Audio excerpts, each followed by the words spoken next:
बचन महाराज साहब, बचन 16वां।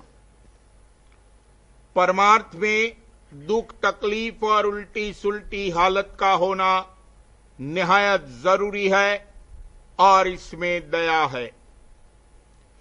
मुसीबत में निज दया है, इससे निर्णय करने की शक्ति जागती है और दुनिया की जो असली कैफियत है वो मालूम होती है और उसका दुखदायी हाल देखकर नफरत आती है और मालिक के देश में चलने की सच्ची चाह हृदय में पैदा होती है।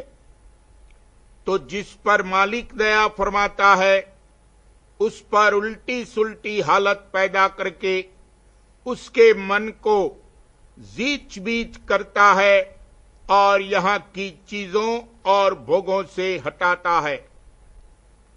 अगर कोई अभ्यास भी करता है और उल्टी सुलटी हालत उस पर नहीं गुजरी है तो वो अभ्यास कूड़ा है।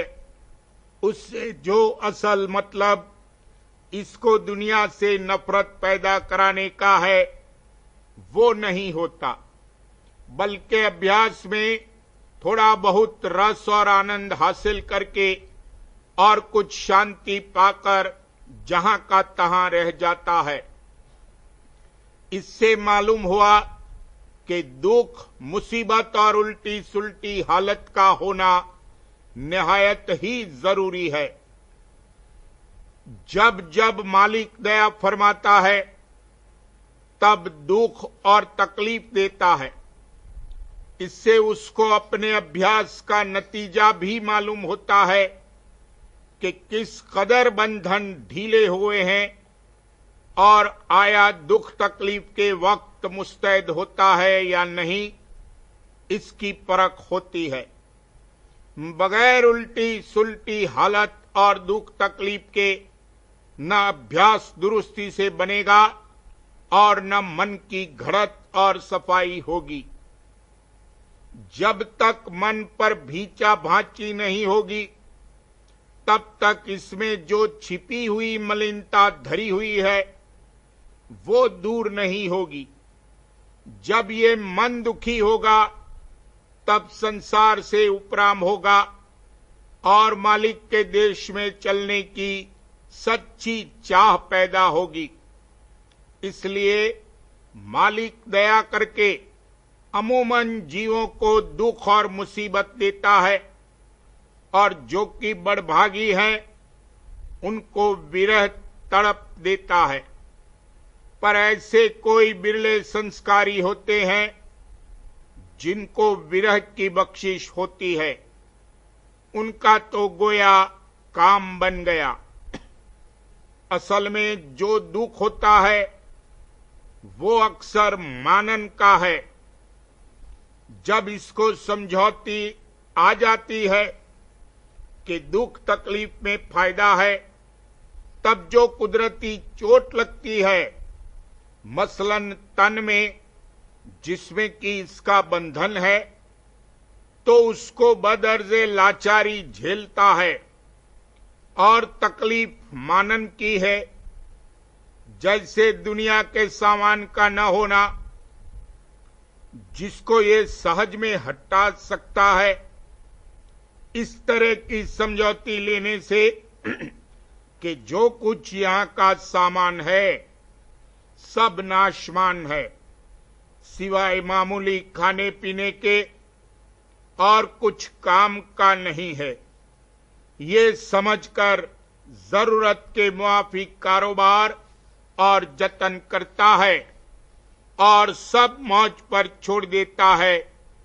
इससे भक्तजन बहुत से दुखों से बच जाता है और उस पर उनका असर नहीं होता।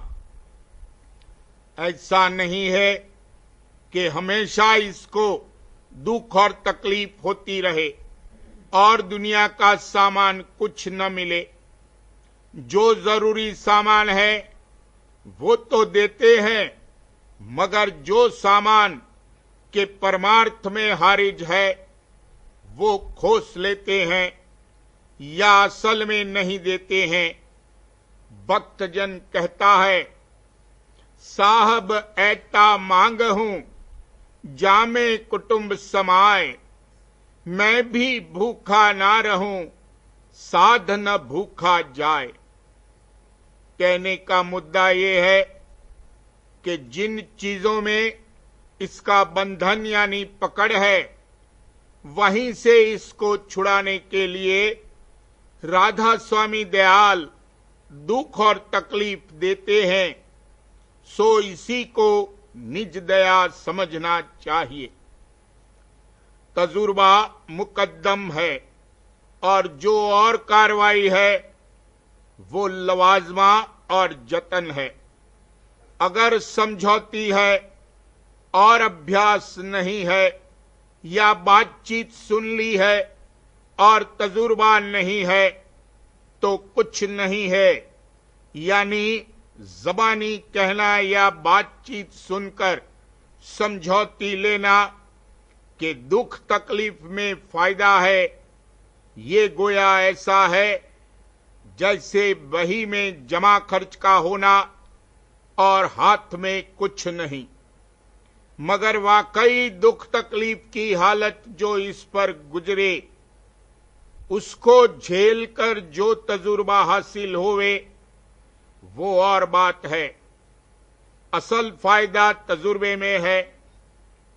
जब इसको तजुर्बा होगा तब ये खुशी से चाहेगा कि दुख तकलीफ होवे और दुनिया के सामान के हर्ज मर्ज होने में दुखी नहीं होगा। ऐसा न चाहिए कि दुनिया का सामान जब मुयस्सर न आवे या संसार से दुखी होवे तो कहे कि इसको गोली मारो, राधा स्वामी दयाल आप ही संभाल करेंगे। ये तो अन्न मिलते का त्याग है और यही मन की चोरी है, क्योंकि अंतर में आशा धरी हुई है। चाहिए कि आशा बासा यहां की न रहे और यहां की चीजों और पदार्थों से चित्त बिल्कुल उपराम हो जावे। अपना घर तो उजाड़ करे ही, पर और भी जो इसका संग करें उनको भी उजाड़ दे। घर फूंका मैं अपना, लू का लीना हाथ, वाहू का घर फूंक दूं जो चले हमारे साथ। मन जब दुखी होता है तब कहता है, चलो जमुना में डूब मरें, ये करें और वो करें। ये सब मन की चतुराई है। असल में बर्दाश्त की कमी है, सो इसमें मसलहत है।